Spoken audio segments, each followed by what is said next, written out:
What's going on, everyone? Welcome back. It's Wake Up with Baseball time. 15 games yesterday, Friday, April 30th. And a lot going on around that MLB. I don't know if this is the top story for everybody, but for me here in Vancouver and Canada, Roberto Alomar being banned across the MLB comes to be the top story. And it's just the commissioner coming out saying he's basically banned, let go from all positions in MLB. Sexual harassment, something, not a lot of details yet, but maybe as time goes, more will come along. But that's basically the top story for me that's kind of outside of the game reviews. If there's ever something else that I forget, please jump in those comments below and let me know what you guys think. Friday 30th, 15 games, lots to go through. Before we do, please go down there, smash that like button, subscribe to the channel, because we are just highlighting and following along on this season. It's a journey, and I'm basically doing a 20-minute video every morning that's kind of just going over the games, what I feel is going on. So let's do it. Without further ado, we're going to jump into the games here. And first one of the day, we got Cardinals 7, Pirates 3. And yeah, Brubaker getting brought back down to earth by somewhat of a better team, expected to do better this season, all that stuff. Arenado popping off. He had 2 hits on this night. Jeff O'Neill hits his 5th home run of the season. Matt Carpenter hits his 3rd again. Pinch hitting, coming in and hitting a home run, and it's a 3-run bomb. So Carpenter, maybe he's gonna start getting some playing time. I don't know. I don't watch a lot of Cardinals commentary, so I don't know what's going on there. Gant goes 5 innings, 1 earned run, awesome start. Brubaker goes 5, 3 earned runs, so he gets the loss on that. So only gets 5, so that 6th inning was not his. And honestly, 5 innings, 3 earned runs for this guy, it's a pretty good start. He's got 2.63 ERA, good season so far.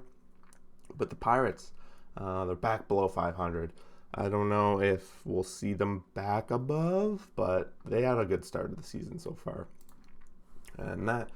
we're going to go to this, and this is the wrap, because the bench is clear, and I didn't get too much details on this, but 2-1 victory for the Phillies in this one, and I guess the bench is cleared, and I wanted to just kind of get a better idea of what happened here.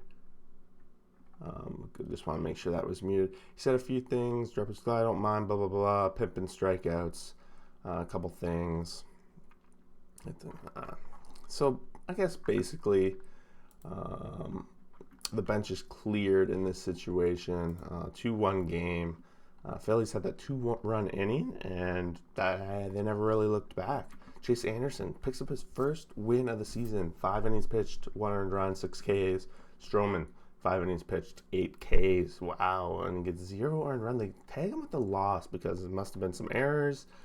And, of course, he gets the loss. And the Phillies, 500, and Mets, couple games below 500, and the Mets offense is starting to become a big problem for them.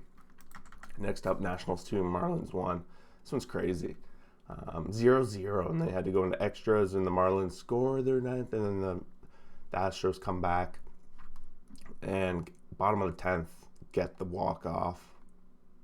And it's Kyle Schwarber coming through huge with his 2nd home run of the season, really getting Lester that big win. Lester, it's the first time we've seen him start the season, 5 innings pitched, no earned runs.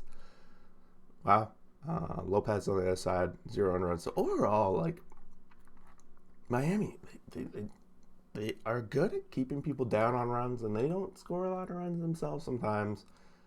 This is really a battle of the basement at this point. Interestingly enough, I noticed that in the AL East, they have the best run differential. The Miami Marlins do, and they're in last. It's kind of funny. Next up, Yankees 10, Tigers 0. Yankees really turning the corner, and that's what we like to see. Definitely as a Yankees fan. Aaron Judge had a monster game. 2 home runs. He's up to 7. Frazier hits his 2nd of the season. Hicks hits his 4th. Odor hits his 4th. So we had, 5 home runs from the Yankees. Yankee home run balls back, at least against the Tigers. Garrett Cole picks up his 4th win, 12 Ks, 0 earned runs. He's the Rays. Whenever he's on the mound, pretty much expect them to win. If they can put up 10 runs, definitely they're going to win. Skubal, 3 innings pitched, 4 earned runs in the loss. Reds 8, Cubs 6. And this was a big one for the Reds. The Reds really need this because they're like, these guys were right now kind of like battling for the bottom of the Central. Well, with the Pirates, of course. And these guys both think that they have a chance at playoffs. Votto had a 3-hit night. Very good overall. He had a 5th home run of the season. Eduardo Suarez hits his 4th. Senzel hits his 1st. So we had 3 home runs there, and Bryant hits his 7th for the Cubs. And they both had 10-hit games. So overall, a lot of offense in this game. Wade Miley goes 2 earned runs over 5. Still pitching very well for the Reds, and their bullpen struggled a bit and gave in a couple runs. Jake Arrieta with 3.17 earned runs, so that's 2 back-to-back starts now for Jake Arrieta that are not very good. And after heating up a little bit, I think the Cubs are starting to come back to where they were at the beginning of the season there. Next up, wearing their hat, Astros 9, Rays 2. Astros pumping the Rays here.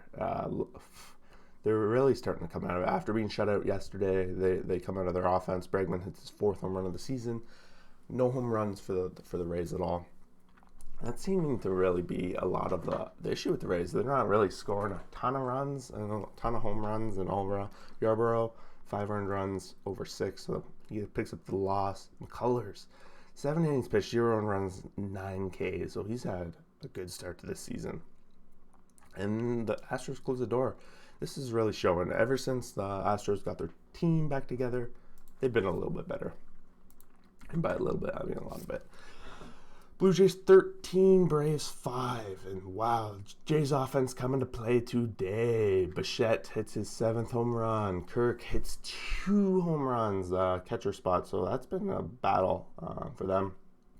Grichuk hits his 5th. Tiesco Hernandez hits his 2nd.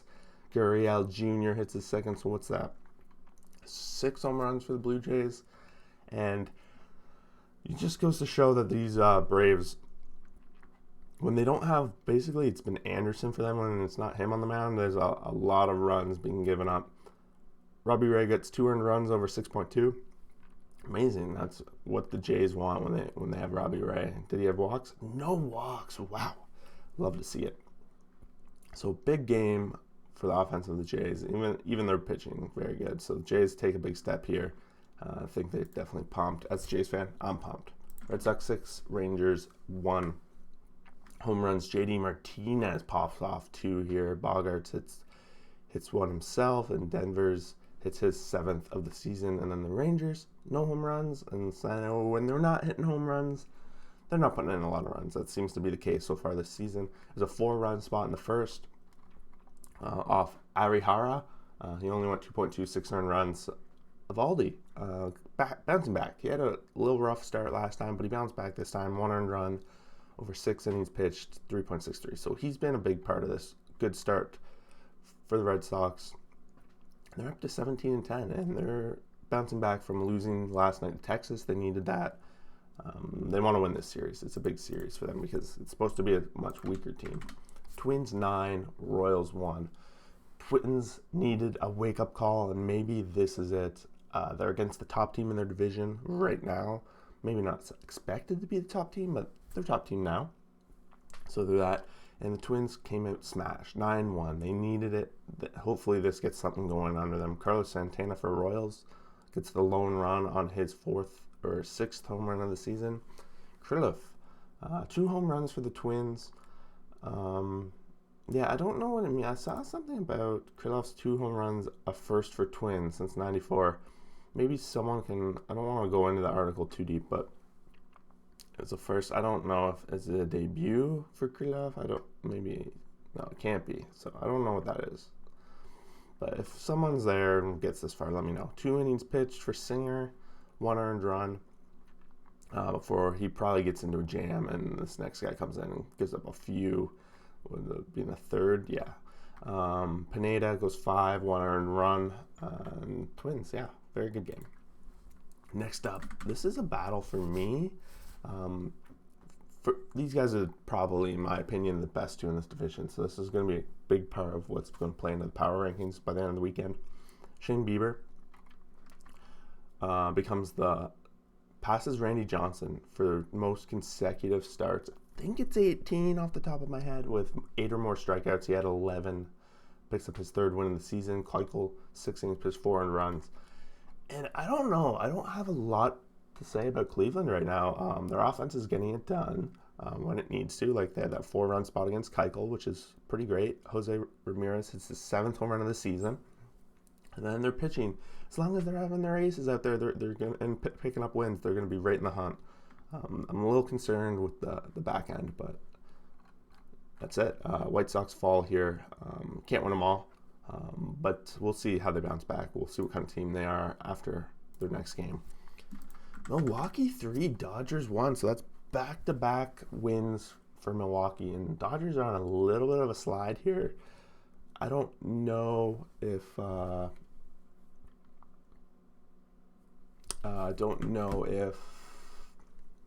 it's a big concern at this point. I still would consider the Dodgers the strongest team and the team to beat. I think everyone would. This is a rematch of the playoffs last year, and right now it's 2-0 Brewers. If this happened last year, wouldn't be champions, right? Pollock hits his 2nd of the season. Bradley Jr. hits his 2nd of the season as well, so 2 home runs in this game. And yeah, you don't really look back. And Freddie Peralta, 6 innings pitched, 1 run, 7 Ks. And then for the Dodgers, there's a bullpen game, so maybe that plays into it a bit, but they only scored 1 run themselves, and the offense seems to be a little bit cool right now. Specifically Betts, he's not in this game. I don't know what's going on there. Injury report possibly. D-backs 7, Rockies 2. Battle of the scrubs, kind of, this division. Both teams not expected to go anywhere, but neither team wants to be last. And right now, the D-backs are above 500, so you got to give them a little bit of credit. Bumgarner comes out, and after his poor start to the season, he's now 3-2. 1 earned run on this game. His ERA is coming down. John Gray has possibly his worst start of the season. 6 innings pitched, 4 earned runs. Overall, Rojas hits his 3rd home run of the season for the D-backs. And yeah, D-backs kind of let this one fall in the first inning. They were down 1-0, but then they came out pumping, and they're up 5-1 pretty quick. Didn't look back, and that's that. Orioles 3, Athletics 2, and the Athletics are kind of like going 500 since that huge win streak. Sean Murphy hits his 4th home run of the season. Mitch Moreland, 3rd home run of the season. Cedric Mullins for the Orioles 4th, and Hayes his 3rd. Kind of interested, does anything change in focus helps Means dominate? So of course John Means is on the mound. This guy's been basically the best pitcher for the Orioles now all season long. He's 3-0, 7 innings pitched, 2 earned runs, 9 Ks, gets the win, 3-0. Valdez comes in and gets the save. So these guys, their bullpen seems to be getting the close if they go with a lead. If they go to their main guys, it's pretty good to watch. Fire, 6 innings pitched, 3 earned runs. I think it's only his 2nd start of the season so far, so just getting things going. And then the bullpen for them. So yeah, there's that. Yeah. Next up, Mariners 7, Angels 4, and I don't know. For me, this is really bad news for the Angels. I don't know how they can keep their... Trout is literally batting .425 this season, and they're 500. Ohtani is crushing his 8th home run of the season this game, possibly still on top of the league, and they're still 500. Home runs for Mariners, Haniger, 6th this season, Moore his 2nd, Tom Murphy his 2nd as well. Flexen goes 4 innings pitched, 3 earned runs. Henny, 3.1, 4 earned runs. So like the starting pitching just isn't there for the Angels, and it makes me so upset because I want to see them succeed. On the other side, Mariners are bouncing. They're still above 500, and they're still competing on a daily basis. They're definitely excited. Mitch Haniger having a really good start to the season. Got to be excited about that. Flexen gets the one. And that brings us to the last game of the night. The Padres 3, the Giants 2. Everyone kept saying, got to respect the Giants, got to respect the Giants. And I'm like, well, let's see what they do when they play the top teams. And right now, they lose 3-2. It's a close game. 1-1 in the first. And it's Yu Darvish against Logan Webb. Everyone had the Padres. The Padres were a huge favorite in this game on the betting lines. And overall, the Giants really kept it close, and this is a good game. Posey hits his 6th of the season, and going into the 9th, they were down by 1. They had a chance to come back, but when the Padres have their Melancon comes in, gets his 9th save of the season. So far he's been lights out. You really have to have a lead going against the Padres going in late, or else you're going to be in trouble and trying to get it closed. It's a big series for the Giants, a big series, and me trying to get my respect from them and all that stuff. But yeah, that basically is the 15-game rundown. I don't know if I have an updated injury report that I normally kind of go through, so that's it. Friday, Saturday, Sunday, it's going to be a big game. Then we got the Power Rankings on coming out Monday morning, so look forward to that. If you get this far, please go down there, like, subscribe. We're going to be doing this all season long. Thanks for watching. We'll see you for the next video.